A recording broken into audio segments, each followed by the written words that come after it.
नमस्कार, आप देख रहे हैं डेली बज़ इंडिया। अफगानिस्तान का तालिबान ने क्या हाल कर रखा है किसी से छुपा हुआ नहीं है। जिस देश ने एक बार फिर से खुली हवा में सांस लेना शुरू कर दिया था, वो फिर से बंदिशों की बेड़ियों में जकड़ चुका है। लेकिन क्या आपने कभी सोचा कि इतनी बंदिशों के बीच कैसे एक गर्भवती महिला एक बच्चे को जन्म देती होगी, उसे किस किस परेशानियों से दो चार होना पड़ता होगा।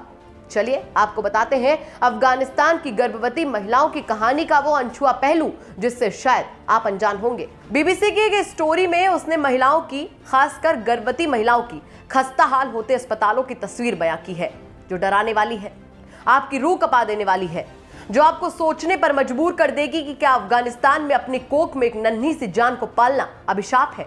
दृश्य अफगानिस्तान के एक अस्पताल का है, जहां राबिया नाम की एक महिला अपने नवजात को गोद में लिए बैठी है और सोच रही है आगे आने वाली चुनौतियों के बारे में, और उससे भी ज्यादा सोच रही है अपनी खुशनसीबी के बारे में कि कैसे उन्होंने ऐसे हालातों में बच्चे को सकुशल जन्म दे दिया।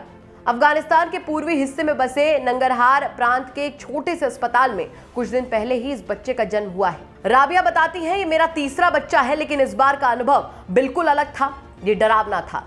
राबिया ने जिस अस्पताल में अपने बच्चे को जन्म दिया उसे एक खाली बिल्डिंग कह दिया जाए तो गलत नहीं होगा, क्योंकि वो एक ऐसे अस्पताल में है जहां बिजली कट चुकी है, जनरेटर चलाने के लिए तेल नहीं है, यहां तक एम्बुलेंस के लिए तेल खरीदने तक के पैसे नहीं हैं। बच्चे के पैदा होने के दौरान राबिया को ना तो दर्द कम करने की कोई गोली दी गई है और ना ही कोई दवा मिली है, यहां तक उन्हें खाना तक नसीब नहीं हुआ।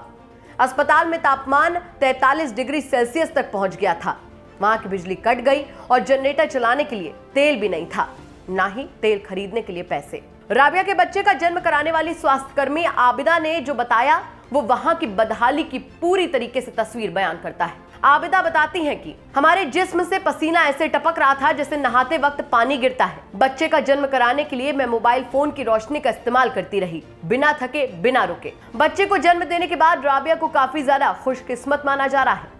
चलिए अब जान लेते हैं कि अफगानिस्तान की स्वास्थ्य व्यवस्था महिलाओं के लिहाज से कितनी चरमराई हुई है। WHO के मुताबिक प्रसव के दौरान होने वाली मौत और साथ ही नवजात बच्चों की मौत की दर के लिहाज से अफगानिस्तान के हालात दुनिया में सबसे ज्यादा बदतर है।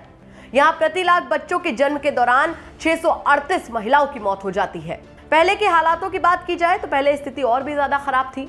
हालांकि 2001 के बाद स्थिति में सुधार हुआ था, लेकिन अब तालिबान के कब्जे के बाद अफगानिस्तान के हालात बद से बदतर होते नजर आ रहे हैं। वहीं UNFPA यानी कि यूनाइटेड नेशंस पॉपुलेशन फंड का अंदाजा है कि अगर वहां की महिलाओं और लड़कियों को तुरंत मदद नहीं मुहैया करवाई गई तो अब से लेकर 2025 तक प्रसव के दौरान लगभग 51,000 से भी ज्यादा मौतें हो सकती हैं। करीब 48,000 लड़कियां ना चाहते हुए भी गर्भवती हो सकती हैं और इससे दोगुनी संख्या में लोगों को परिवार नियोजन की सुविधाएं नहीं मिल पाएंगी। अफगानिस्तान का संपर्क इस वक्त पूरी दुनिया से टूटा हुआ है। तालिबान के कब्जे के बाद अफगानिस्तान को मिलने वाली विदेशी सहायता पर रोक लगा दी गई है। बाहर से मिलने वाली सहायता के जरिए ही अफगानिस्तान का हेल्थ केयर सिस्टम काम करता है, लेकिन अब वहां हालात राम भरोसे ही नजर आ रहे हैं। अमेरिका समेत कई पश्चिमी देश और विश्व स्वास्थ्य संगठन भी तालिबान के कब्जे के बाद मेडिकल सप्लाई भेजने में दिक्कत बयान करते नजर आ रहे हैं।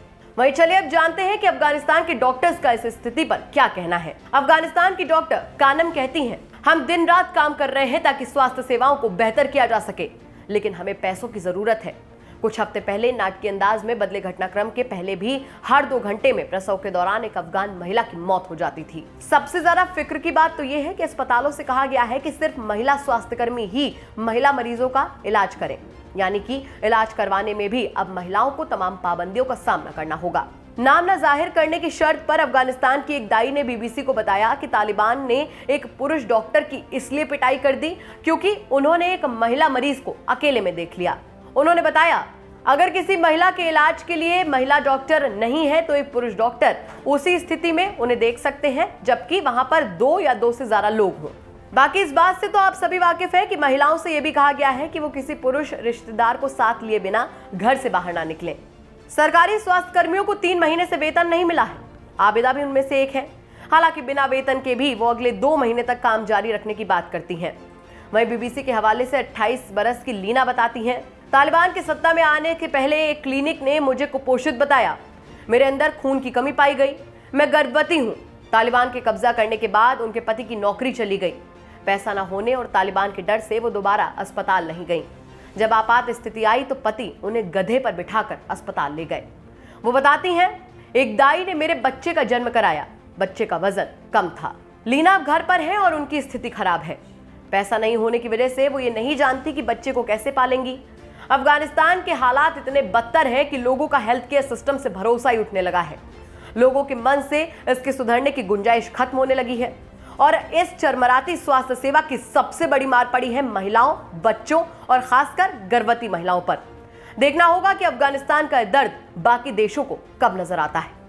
ये थी हमारी खबर, आपको कैसी लगी कमेंट करके जरूर बताएं। साथ ही साथ हमारे चैनल को सब्सक्राइब करें और बेल आइकन जरूर दबाएं ताकि दिन भर की बड़ी खबरें आपको मिलती रहें।